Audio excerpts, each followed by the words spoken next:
اسی لیے کہا گیا ہے میرے عزیزو، قتل حسین اصل میں مرگ یزید ہے، اسلام زندہ ہوتا ہے ہر کربلا کے بعد۔ اس خون حسین کو رائے گاہ نہیں جانا ہے۔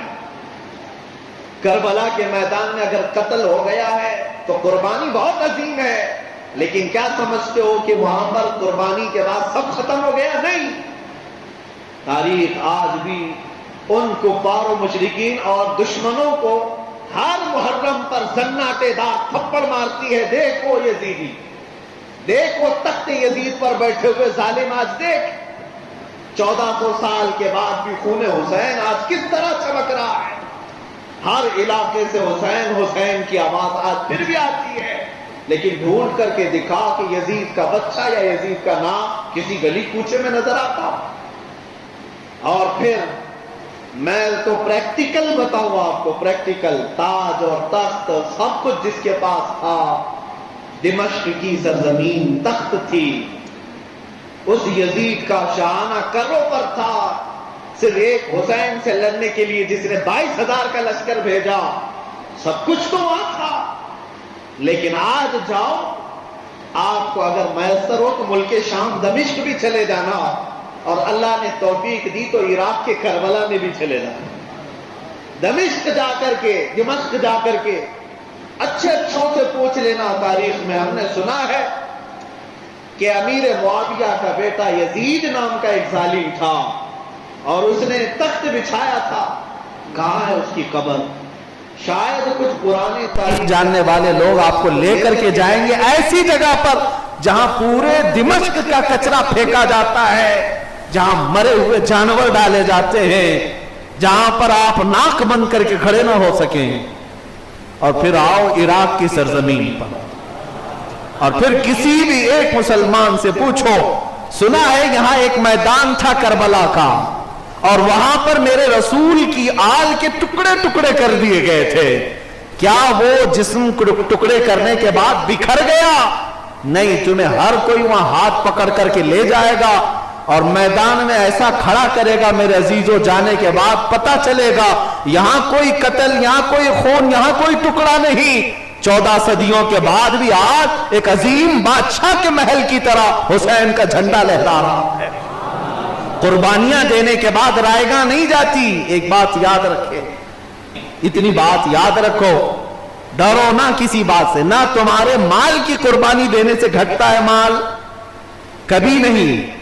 یہ یاد رکھو، اللہ کا وعدہ ہے، برحق ہے، تم اگر مال کی قربانی دیے ہو تو کبھی مال کم نہیں ہونا ہے، اور اگر جان کی قربانی دی ہے تو یہ بھی یاد رکھو کہ جان کی قربانی بہت سارے رنگ لے آتی ہے، بہت سارے رنگ لے آتی ہے۔ اس مولا حسین نے 6 ماہ کے علی اصغر کے گلے میں تیر چبھتے ہوئے بھی دیکھا ہے۔ پیاس کے لیے تڑپتا ہوا وہ بچہ جب حلق پر تیر چلا گیا ہو اور خون نکل کر کے باپ کے چہرے پر آتا ہو، کیا کیفیت ہو سکتی ہے؟ سوچ سکتے ہو؟ تصور میں لا سکتے ہو؟ جب جوان بیٹے بار بار اجازت مانگ کر کے میدان میں جاتے ہو، چاہے وہ امام قاسم ہو، چاہے وہ علی اکبر ہو، بھیجنے کے لیے کتنا بڑا دل چاہیے۔ پتا ہے کہ کس کے ساتھ مقابلہ ہے، میرا ایک جوان بیٹا ہے، لڑے گا تو سامنے ہزار لوگ آئیں گے، پتا ہے باپ کو، لیکن تقاضا یہی تھا کہ بھیجا، اور بھیجتے بھی تھے، دور بیٹھ کر دعائیں بھی کرتے تھے۔ لیکن جب جوان بیٹے آخری دم پر آ جاتے ہیں، تیروں سے زخمی ہو کر گرتے، تو اپنے باپ کو، چاچا کو پکارتے۔ یہی 60 سالہ عمر میں حسین اعظم، یہی 55-56 سال کی عمر تھی اس وقت، جب جاتے اور کندھے پر اسی جوان کو اٹھا کر خیمے میں لاتے۔ کتنے لاشیں لائے آپ جانتے؟ حضرت عباس علمبردار کو اٹھایا، امام قاسم کو اٹھایا، علی اکبر کو اٹھایا، حبیب ابن مظاہر کو اٹھایا، مسلم بن اوسدہ اسدی کو اٹھایا، حر بن رباح کو اٹھایا، ایک دو نہیں، سب کو اٹھا کر تنہا لاتے تھے، خیمے کے پاس لائے۔ ایک بار اگر حادثہ ہو جاتا ہے نا کہیں، ایک گاڑی کسی میں ایکسیڈنٹ ہوتا، 2-3 لوگ ایک ساتھ مر جائے، پھر جنازے کا حال دیکھنا، شہر ٹوٹ پڑتا ہے۔ کیا ہوتا ہے کہ نہیں ہوتا؟ کبھی اگر ایسا ایکسیڈنٹ ہو گیا 2-3 لوگ ایک ساتھ انتقال کر گئے، ان جنازوں میں بھیڑ عمر پڑتی ہے اور ہر ایک کی زبان پر یہ ہوتا ہے بہت برا حادثہ ہوا، بہت برا حادثہ ہوا۔ یہاں پورا شہر ایک حادثے کو دیکھنے کے لیے آ جاتا ہے۔ کربلا کے میدان میں ان بڑے بڑے حادثوں کو دیکھنے کے لیے سوائے حسین کے کوئی نہیں تھا۔ بڑے بڑے حادثوں کو دیکھنے کے لیے اٹھاتے تھے اپنے کندھوں پر اور لے کر کے آتے خیمے کے بعد، دفن کرنے تک کا بھی وقت نہیں تھا، پھر دوسرے کو بھیج دینا پڑتا۔ میرے عزیزو، کس کس کی قربانیاں وہاں حسین اعظم نے نہیں دیکھی؟ وہ کیسا وقت تھا، وہ کیسا سما تھا۔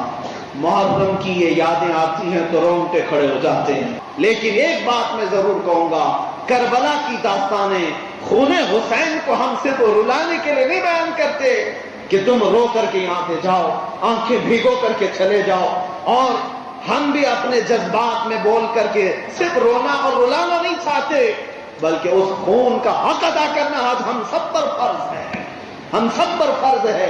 کربلا کی داستان رونے کے لیے نہیں سنائی جاتی، کربلا کی داستان اس دلوں کے دل سے خوف نکال کر کے انہیں جوان مرد شیر بنانے کے لیے سنائی جاتی، اس لیے سنائی جاتی ہے کہ ہمارا ہر بچہ حیدر کرار کے اس عظیم بیٹے کی طرح ان کا غلام بن کر کے میدان میں کھڑا رہے۔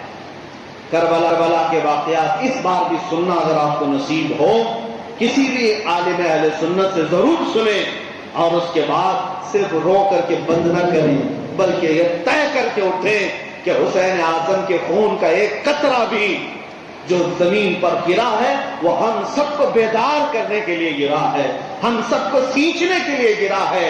اور میں محسوس کرتا ہوں دنیا بھر کی مسجدوں کی اذانوں میں اور ان کے میناروں میں، یہ مسجدوں میں جو آج رنگ و روغن ہے، جو رونق ہے، یہ خون حسین کی بازیابی ہے، حسین اعظم کی قربانی کا یہ رنگ ہے میرے عزیزو۔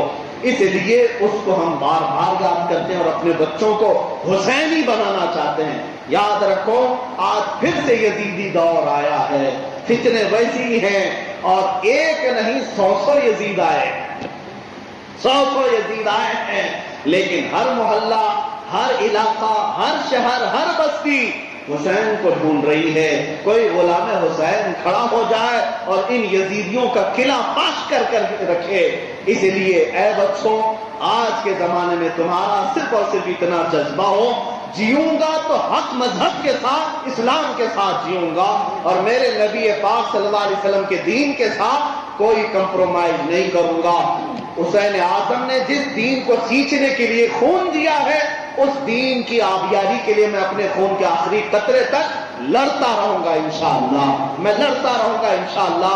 ظالموں کی طاقت، ظالموں کے تخت، ظالموں کے پیسے آج مجھے روک نہیں سکیں گے انشاءاللہ۔